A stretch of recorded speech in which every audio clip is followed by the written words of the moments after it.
ये तस्वीरें आप देख सकते हैं, दीपेंद्र सिंह हुड्डा भी जो है बड़ौदा में पहुंच चुके हैं। कांग्रेस की जीत का जश्न मनाते हुए दीपेंद्र सिंह हुड्डा पहुंच चुके हैं।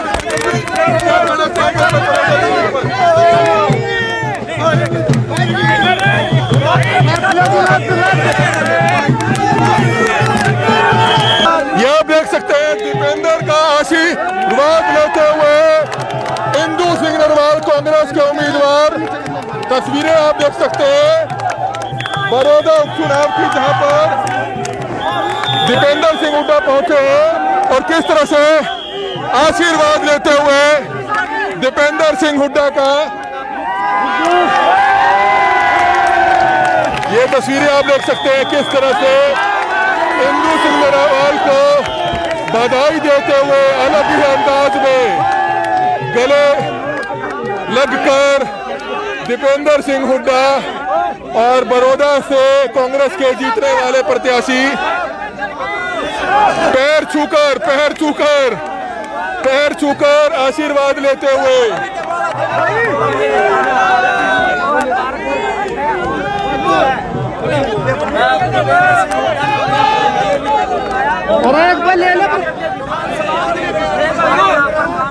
लड्डू खिलाकर और बुके देकर आप देख सकते हैं स्वागत करते हुए नजर आ रहे हैं। लाइव तस्वीरें बड़ौदा से आप देख सकते हैं कांग्रेस के जश्न की। जी हां, कांग्रेस के जश्न की ये तस्वीरें इस समय आप देख सकते हैं। हमारी आप सभी से अपील है, जो भी लोग इस वीडियो को देखें, इस वीडियो को शेयर जरूर कीजिएगा। दीपेंद्र सिंह हुड्डा को बड़ौदा से जीतने वाले कांग्रेस पार्टी के उम्मीदवार इंदु सिंह नरवाल लड्डू खिलाकर मुंह मीठा कराते हुए। तो ये आप देख सकते हैं दीपेंद्र सिंह हुड्डा बड़ौदा काउंटिंग सेंटर के बाहर पहुंचे। जमकर जश्न का माहौल देखा जा सकता है। दीपेंद्र सिंह हुड्डा से भी बातचीत करेंगे और हमारी आप सभी से अपील है, जो भी लोग इस वीडियो को देख रहे हैं, इस वीडियो को शेयर जरूर करें।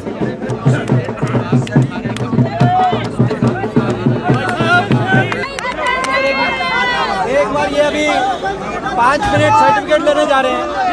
मैं मीडिया में इतने बाइट देता हूँ, आप लोग आराम से आ जाओ। ठीक है भाई, हर उनको तो दे दी वैसे भाई साहब तो मीडिया के, आप लोग आराम से।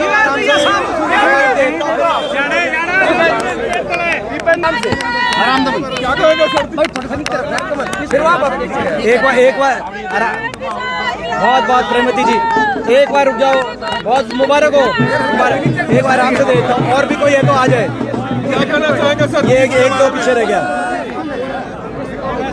बाद में कर ले, बाद में रिपीट नहीं हो पाएगा। वो इसमें आ जाएगा। पवन आ जाए। क्या कहना चाहेंगे सर? बड़ौदा उपचुनाव में जीत हुई है, पवन देख सकते यार, धक्का दे रहा है भाई। ठीक है पवन, अरे मेरे को दे दे। ठीक है, अब आप बोल लेते हैं ना। हाँ जी भाई, थोड़ा रखो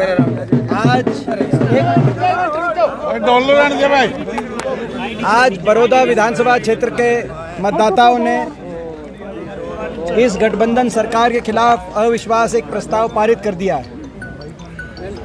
हरियाणा के गठबंधन की नैतिक हार हो चुकी है।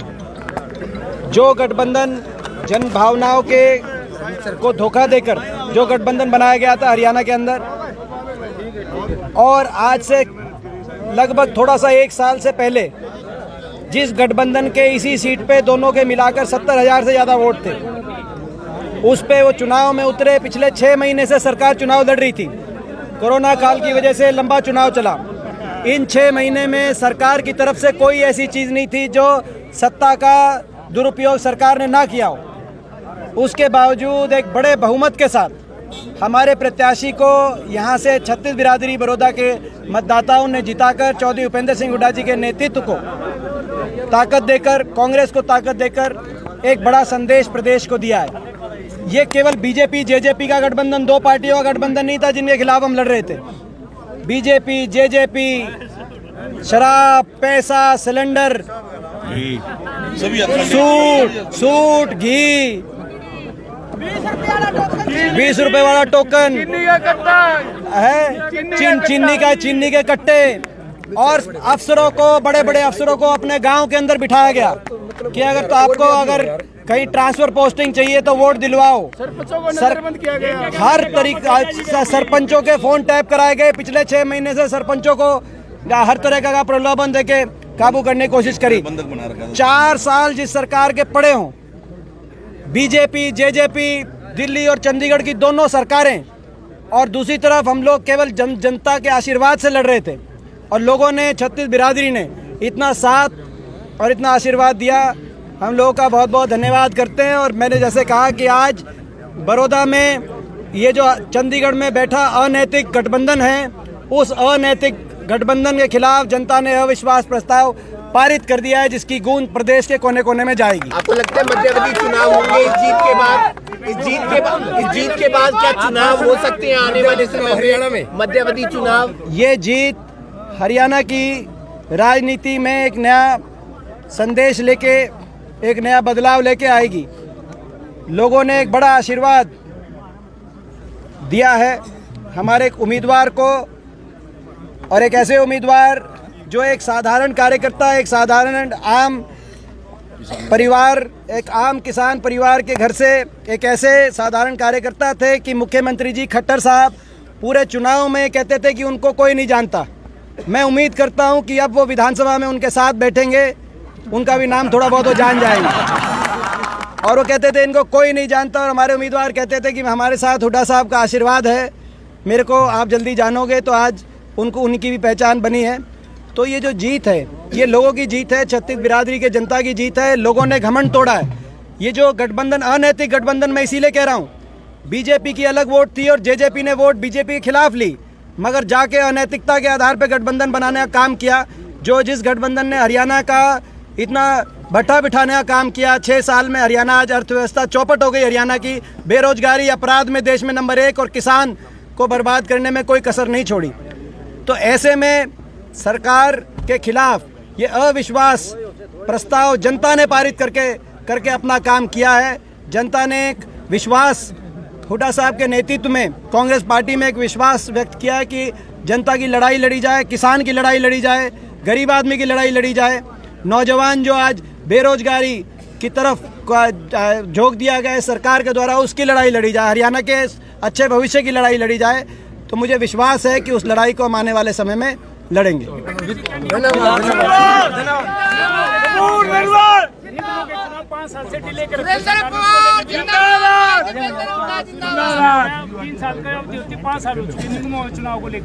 हम मांग करते हैं, हम मांग करते हैं कि जिन निगमों के चुनाव इतने वर्षों से जो डिले हैं, उन निगमों के चुनाव की हम लोग सब मांग करते हैं कि वो चुनाव जल्दी से जल्दी किए जाएं, जिसमें सोनीपत का चुनाव भी है, अम्बाला का भी चुनाव है, पंचकुला का चुनाव, तीनों निगमों के चुनाव तुरंत कराए जाएं, ऐसी हम मांग करना चाहते हैं इलेक्शन कमीशन से। जेपी दलाल का बयान आया है, उनका कहना है कि यहाँ पर हमारा वोट बैंक बढ़ा है, लेकिन ये भूपेंद्र सिंह हुड्डा का गढ़ था, इसलिए वो जीत गए। ये दोनों मिलाकर इनकी 70,000 से ज़्यादा वोट थी, दोनों मिलाकर, बीजेपी और जेजेपी।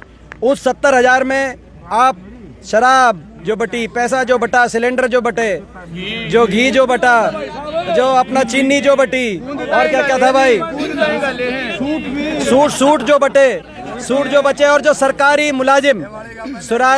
मुलाजिमों का दुरुपयोग जो किया गया, आप वो सब उसकी गिनती करो। 70,000 से इन्होंने शुरू करी थी 1 साल पहले। हमारे 40,000 मत थे, मगर और हमारे साथ ना सरकार थी, ना 4 साल के कोई आश्वासन थे, लोगों का आशीर्वाद था। इस सरकार की जो विफलता थी उसके खिलाफ हम लड़ रहे थे, और लोगों ने इतना साथ आशीर्वाद दिया कि हमारे उम्मीदवार इतने बड़े बहुमत से यहाँ से जीते हैं, जो रिकॉर्ड बहुमत से यहाँ से जीते हैं। मैं बड़ौदा की छत्तीस बिरादरी की जनता का बहुत बहुत धन्यवाद करना चाहता हूँ। लेकर के आइए राइट टू रिकॉल, किस तरह से देखते हैं आप? राइट टू रिकॉल जो एक्ट है, वो प्रजातंत्र में उदाहरण खुद, एग्जाम्पल खुद देना चाहिए। अगर उनको इस सिद्धांत में विश्वास है, जिस सरकार जो राइट टू रिकॉल लेके आई है, अगर वो इस सिद्धांत में विश्वास रखते हैं, तो आज जनादेश बड़ौदा का समझे और अपना इस्तीफा दे दे। सरकार चंडीगढ़ में बैठी और राइट टू रिकॉल हरियाणा के अंदर लागू किया जाए, उसके बाद सरपंचों के ऊपर थोपा जाए।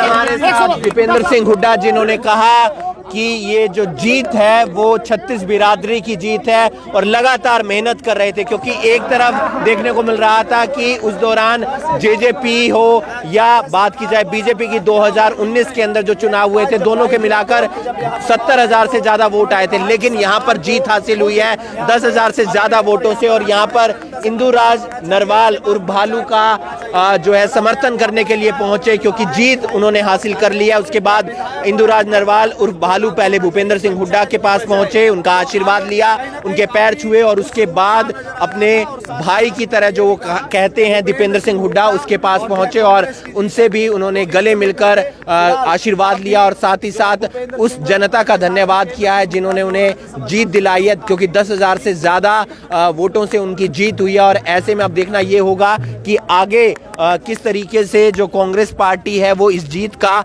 जश्न मनाती है, क्योंकि बड़ौदा के अंदर इस समय कांग्रेस के कार्यकर्ताओं में खुशी का माहौल है। हमारे साथ सुरेंद्र नरवाल भी मौजूद हैं। ये वो शख्स हैं या वो संकट मोचक हैं जिन्होंने कपूर नरवाल को चुनाव में बैठा दिया था, वरना वोट बढ़ जाते और स्थिति कुछ और भी हो सकती थी। क्या कहना चाहेंगे सुरेंद्र नरवाल जी, जीत कांग्रेस की और आपकी भी अहम भूमिका? देखिए, मैं इस जीत को हरियाणा के जो 3.25 करोड़ लोग हैं, ये उनकी जीत है। ये पूरे हरियाणा के किसानों की, नौजवानों की, जो आज बेरोजगारी से जूझ रहे हैं और जो किसान जिसको फसल के उचित दाम नहीं मिल रहे, ये उन सब की जीत है। और जो भूपेंद्र सिंह हुड्डा के राज में जो 10 साल के अंदर हरियाणा के अंदर काम हुए थे और 6 साल के इस राज में बीजेपी के राज में जो हरियाणा का विकास की बजाय विनाश हुआ है, लोगों ने जो भूपेंद्र सिंह हुड्डा के पिछले 10 साल के कामों के ऊपर ये मोहर लगाई है। आप क्या कहना चाहेंगे? जेपी दलाल का बयान आया है आज करनाल में, वो कह रहे हैं ये भूपेंद्र सिंह हुड्डा का गढ़ है इसलिए वो जीत के, हमारा तो वोट बैंक बढ़ गया है। नहीं, वोट बैंक कहाँ से बढ़ गया है? पिछली बार उनको दोनों पार्टियों को 70,216 वोट पड़े थे और 50,000 पे दोनों इकट्ठे हो के आए। उनका तो 20,000 वोट कम हुआ है। कांग्रेस 42,000 से 60,000 पर चली गई, 18,000 बढ़ा है। ये तो रिकॉर्ड को कैसे नकार सकते हैं? तो आप देख सकते हैं कि रिकॉर्ड को कैसे नकार सकते हैं। और ये जीत का जश्न और victory sign professor Virendra Singh जो कांग्रेस के नेता हैं, साथ ही साथ सुरेंद्र नरवाल जो कांग्रेस के नेता हैं, और दोनों की अहम भूमिका इस चुनाव में रही। इस वीडियो को आप ज्यादा से ज्यादा शेयर कीजिए। आगे किस तरीके से कांग्रेस पार्टी जश्न मनाती है वो तस्वीरें भी हम आपको करनाल ब्रेकिंग न्यूज के माध्यम से दिखाएंगे। उपचुनाव में आखिरकार कांग्रेस की जीत हो चुकी है और 10,000 वोटों से ऊपर जो है बड़ौदा उपचुनाव में कांग्रेस पार्टी के जो उम्मीदवार हैं इंदु सिंह नरवाल उर्फ भालू की जो है जीत हुई है। और इस समय आप देख सकते हैं पूर्व विधानसभा स्पीकर कुलदीप शर्मा हमारे साथ मौजूद है, उनसे हम जानना चाहेंगे सर क्या कुछ कहना चाहेंगे? कांग्रेस उम्मीदवार की जो है अच्छी खासी जीत हुई है, क्या कुछ कहना चाहेंगे? बीजेपी और जेजेपी गठबंधन जो है पूरी जोरों शोरों से बड़ौदा उपचुनाव में लगा हुआ था, लेकिन उसके बावजूद कांग्रेस जो है जीती है, क्या कहना चाहेंगे? देखिए, मैं इसको भारतीय जनता पार्टी और जजपा के गठबंधन ही नहीं, सारी सरकार की शक्ति लगाने के बाद भी इतने बड़े मार्जिन से कांग्रेस पार्टी ने जीत दर्ज की है। और बीजेपी और जेजेपी इस चुनाव में औंधे मुंह पड़े हैं। हर प्रकार का हथकंडा अपनाया गया था, सिलेंडर बांटे गए, घी बांटा गया, पैसा बांटा गया, शराब बांटी गई, अपने करप्शन जितने भी करप्ट मीन्स थे वो सब इस्तेमाल हुए, सरकार की ताकत को इस्तेमाल किया गया, अफसरों को इस्तेमाल किया गया। लेकिन उसके बावजूद बड़ौदा की जनता ने चौधरी भूपेंद्र सिंह हुड्डा के नेतृत्व को स्वीकारते हुए कांग्रेस को एक भारी जीत दिलाई है। मैं बड़ौदा के लोगों का धन्यवाद करता हूं। इससे चौधरी भूपेंद्र सिंह हुड्डा का जो राजनीतिक महत्व है, राजनीतिक जो कद है, वो बहुत ऊंचाइयों को तय करेगा। आने वाले 4.25 साल जो बीजेपी सरकार के रहने वाले हैं और जिस तरह से बड़ौदा कांग्रेस जीती है, तो आने वाली हरियाणा की राजनीति किस तरफ जो है करवट बदलेगी? देखिए, 4.25 साल अब नहीं कहा जा सकता कि भारतीय जनता पार्टी और गठबंधन की सरकार चलेगी। मैंने कहा कि ये रेत का बना हुआ महल है और इसकी नींव में चोट इस बड़ौदा उपचुनाव से पहुंची है, तो ये महल कब ढह जाए इसका अब कोई भरोसा नहीं। लगता है कि मध्यम वर्गीय चुनाव हो सकते हैं? मुझे पूर्ण विश्वास है कि अब जो लोग भारतीय जनता पार्टी की झोली में जा बैठे थे सरकार में राज की खाज मिटाने के लिए, वो कहीं ना कहीं ये रियलाइज़ करेंगे कि भारतीय जनता पार्टी के साथ रहकर वो दोबारा कभी सत्ता में नहीं आएंगे, इसलिए वो जल्दी ही इसका परित्याग करेंगे। तो ये आप देख रहे थे पूर्व विधानसभा स्पीकर कुलदीप शर्मा भी यहाँ पर पहुंचे हैं और हम आपको बताना चाहेंगे कि किस तरह से आप देख सकते हैं काउंटिंग सेंटर के बाहर जश्न का माहौल है। और हम आपको बताना चाहेंगे भूपेंद्र सिंह हुड्डा, दीपेंद्र सिंह हुड्डा व कांग्रेस के जो तमाम विधायक हैं वो भी बड़ौदा में पहुंचना शुरू हो चुके हैं। और किस तरह से इंदु सिंह नरवाल उर्फ भालू की जो है 10,000 वोटों से ऊपर की जो है ये जीत हुई है। Kamal media, Karnal, breaking news, Sonipat. Baroda उपचुनाव में कांग्रेस उम्मीदवार इंदु राज नरवाल उर्फ भालू ने 12,000 वोटों से जो है बीजेपी के उम्मीदवार पहलवान योगेश्वर दत्त को पटकनी दे दिया। और इस समय कांग्रेस के सीनियर नेता प्रोफेसर वीरेंद्र सिंह जी हमारे साथ मौजूद हैं। सर, क्या कुछ बताना चाहेंगे? बड़ौदा उपचुनाव पर पूरे हरियाणा भर के लोगों की निगाहें टिकी हुई थी, 12,000 वोटों से जीत हुई है, तो इस जीत का श्रेय किसको देते हैं आप, क्या कहना चाहेंगे? इस जीत का श्रेय बड़ौदा हलके के सारे लोगों को, मतदाताओं को, कार्यकर्ताओं को और चौधरी भूपेंद्र सिंह हुड्डा जिनके नेतृत्व में ये लड़ा गया। दीपेंद्र सिंह हुड्डा ने रात दिन मेहनत की, सारे नेताओं ने की पार्टी के, और इसका श्रेय तो इनको सबको जाता है। और दूसरा ये है कि ये चुनाव नहीं था, ये जनमत संग्रह था इस सरकार के खिलाफ, गठबंधन की सरकार के खिलाफ। पिछली बार दोनों पार्टियों ने मिलकर 70,000 वोट लिया था, इस बार घट के 50,000 पे खड़े हो गए, जबकि 4 साल पड़े हैं अभी इस सरकार के। बाई इलेक्शन में सरकार को हराना कोई छोटा काम नहीं होता, जिसके 4 साल पड़े हों। वीरेंद्र सिंह जी, कांग्रेस के जो प्रोटेस्ट ले पिछले दिनों, जो 3 अध्यादेश आए, तो उसको अभी मेन कारण समझते हैं यहाँ पर इसको? हाँ, वो भी एक बड़ा कारण है। किसान इस बात से दुखी हैं, बल्कि किसान ये कहता है कि सरकार कह रही है कि हमने किसानों के हक में बनाए हैं। किसानों का कहना है कि अगर हक में बनाए हैं तो हमें जब हम नाराज हैं तो क्यों बना रहे हो? सर, एक अंदर की खबर ये भी आ रही है कि सभी जेजेपी पार्टी का जो वोट बैंक था वो भी शायद बीजेपी को पूरा नहीं पड़ा, तभी जाकर लगता है कि 12,000 वोटों से जो है बीजेपी के उम्मीदवार की हार हुई है। बीजेपी जेजेपी गठबंधन है सबके। नहीं, इन दोनों दलों के, गठबंधन के दोनों साथियों को अगर पिछला वोट जोड़ दो तो 70,000 से ज़्यादा होता है, और वो 20,000 घट के 50,000 पे रहेगा।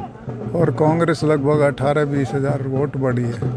इसी रेशो में अगर बीजेपी का और गठबंधन का घटा दो और कांग्रेस का बढ़ा दो तो गठबंधन के पास 5 सीट भी विधानसभा की नहीं बचती। इसलिए उनको इस्तीफा देना चाहिए, इसको जनमत संग्रह मान के और नए चुनाव कराएं। आपको लगता है मध्यावधि चुनाव हो पाएंगे आने वाले दिनों में, ऐसा स्थिति बनेगी? राजनीति में किसी संभावना से इनकार थोड़ा ही किया जा सकता है।